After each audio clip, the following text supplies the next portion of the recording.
Hi, I'm Colin McDonald. I'm an electrical engineer at Dynapower Company. I do a lot of application sales support. I also do design of some of our rectifiers and some of our control systems. So this year, today, we're going over our new multi-unit controller, which is capable of communicating and controlling up to 10 rectifiers. A little bit about our setup here is we have 10 units, 7 of which are just control boards where we're simulating the communications between the touch screen and the 356 touchpad board. And we also have 3 single-phase SCR units that are actually live connected in the simulation. So one of the main benefits of the multi-unit controller is that you have all these controllers in different locations, and this kind of brings it all together, and also in an intuitive user interface environment where you have control each of these individually, and you can also get a lot of information about the systems and the status. One of the other benefits is that it doesn't matter whether you're connected to an SCR unit, a switch mode unit, in different voltage levels. You can connect these in all sorts of combinations.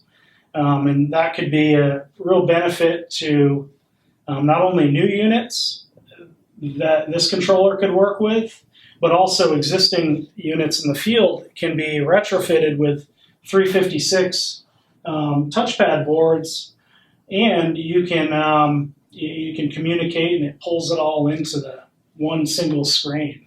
So right now I'd like to show you some of the functionality, the main features of this multi-unit controller. This is the home screen of the multi-unit controller. As you can see, there's 10 units hooked up. They each have their own little sections showing the rectifier number, as well as you can set a note or a name of each of these rectifiers. Also, you can see the voltage and current feedbacks of each of these. It's kind of like a simple overview of what's going on with all the rectifiers. You can also put in set points, current and voltage, and start and stop the units from here. And as you can see, some of these are set up in manual mode. 3 of them are set up with profiles enabled.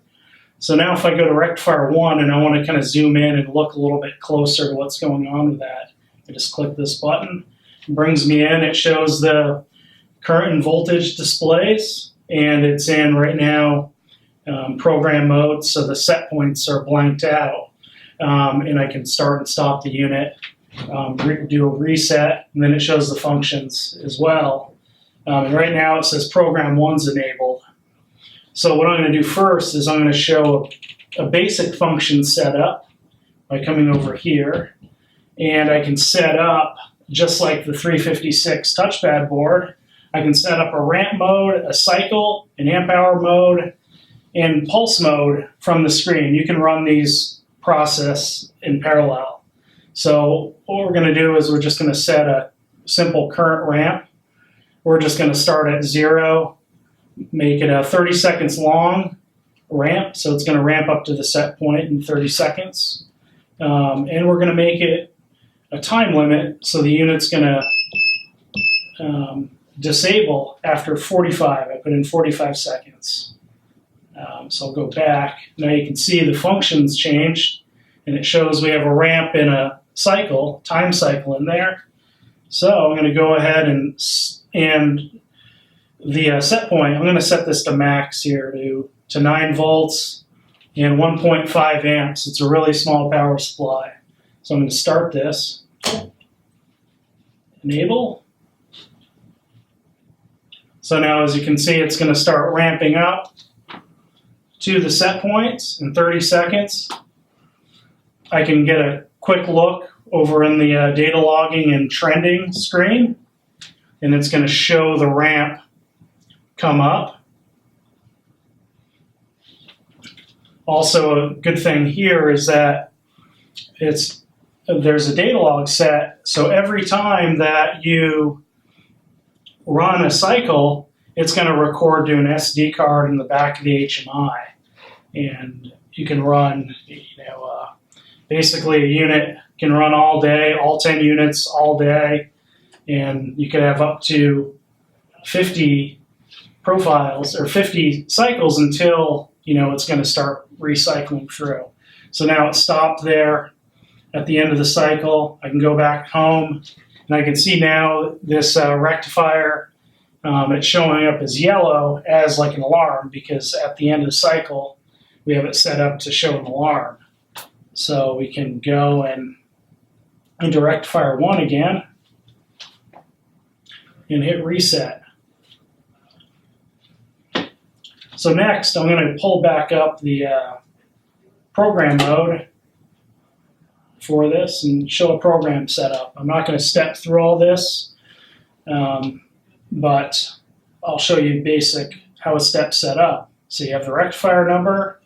You can have the program in, which is 1 through 12 programs per unit. You can have 8 steps. You can put in your voltage and current final set points, and whether that step is in forward mode. If it's a reversing unit, you would have a reverse mode here. And how many times the step is going to repeat. So if you have more than 1, then it's going to jump to the step and do the repeat. So I can show you how this works in a second. So now we have this one set up for ramping again, 20 seconds, 20-second current ramp, and the end limit is time at 30 seconds. The end limit could also be set as like a voltage limit or an amp hour limit to change the step. And we have pulse disabled. So when you're done with a step, you save the step. But if you want to look at the full program, all 8 steps, you go to Program Review. It's going to load up all the steps from the touchpad. And so what's going to happen is it's going to ramp up to 1 amp in 20 seconds. And then it's going to be, the end time is going to be 30 seconds. And then it's going to go to the next step. It's going to jump up to 1.3 amps for 20 seconds. And then step 3, it's going to ramp, it's going to do another current ramp, but it's going to ramp down to 0, starting at 1.3 amps.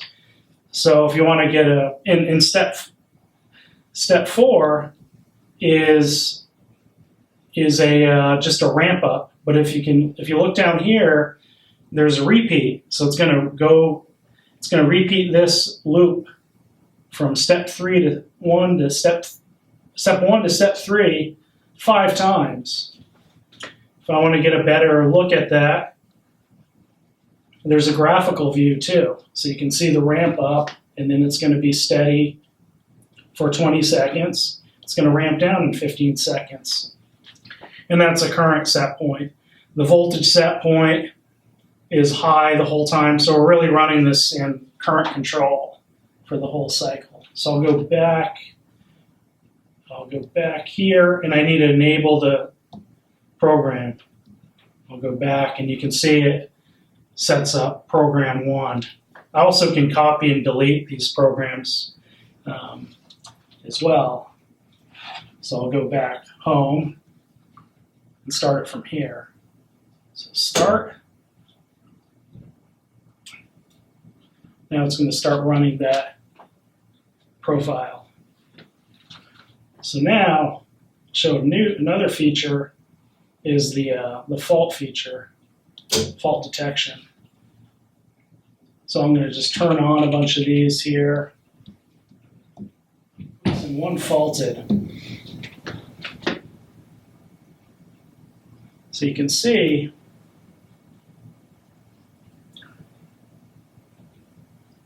there we go. All the ones in green mean that DC is enabled. So you can see from a distance, if you have, issues or when cycles are complete. But this guy, rectifier number 3, turned red. So we'll go see what's going on with this one. And it says there is a fault. So you can go to the fault screen. And it lists rectifier 3 DC overcurrent. So we can go ahead and reset that. We don't need to do any, for that fault, we don't need to do anything to the rectifier, but you might want to check your process to make sure there's nothing causing that DC overcurrent. So now it's cleared. We can also go to fault history, and you can see it's going to log in the rectifier 3 DC overcurrent. So we'll go back and look here at what's going on with these units. We see that rectifier number 9 is yellow now, so it ended a cycle. Go in and reset that. So you can go and back and look. Rectifier 9. So that was just like a simple ramp up and constant at the top, then it drops out. Rectifier 10 does something a little bit more complex. It was doing, it's a reversing unit, and it does like some 3-second pulses and then drops down and reverses. So we're going to go into the rectifier setup and see how easy this is. So now we show rectifier 1 in some basic parameters that you can see. You can see the serial number, the firmware version, whether the rectifier has the 356 board has a membrane switch or not, the rectifier type. It shows SCR here, and it's a 10 volt 1.5 amp unit. You can also have a switch mode SMPS type unit, and the ratings, it doesn't really matter as long as the unit has a 356 board or a touchpad.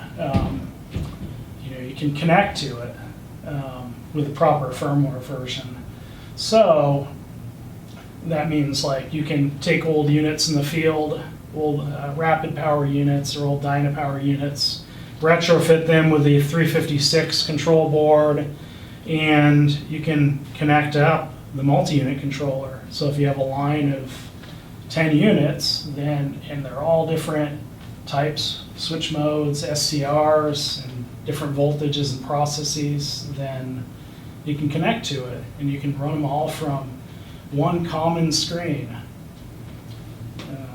So you can see here where you change the names.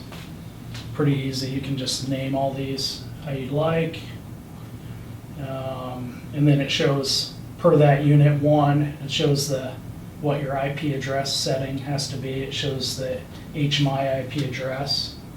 You can also change the control setup. So in manual control, you can either run off the HMI and touchpad at the same time, just the HMI, this screen, or the touchpad alone. There's also auto mode you can have set up with Ethernet IP, Modbus, or remote analog. So close that there. There's also the features with the temperature amp hour setup. You can look at the touchpad configuration, how it's set up. You can see how all the inputs and outputs are set up for rectifier 1. And then you can do that for, I can change this to rectifier 10. And I can see what the IP address you need to set at, and firmware version. And then this one is an SMPS unit, 9 volt, 1000 amps. So anyway, that's the setup. It's pretty intuitive and easy to configure. And also it shows that what rectifiers are active and unavailable. Thank you for taking time going over this new multi-unit controller with us. Feel free to ask any questions or contact your local Dynapower sales representative in your area. And thanks again.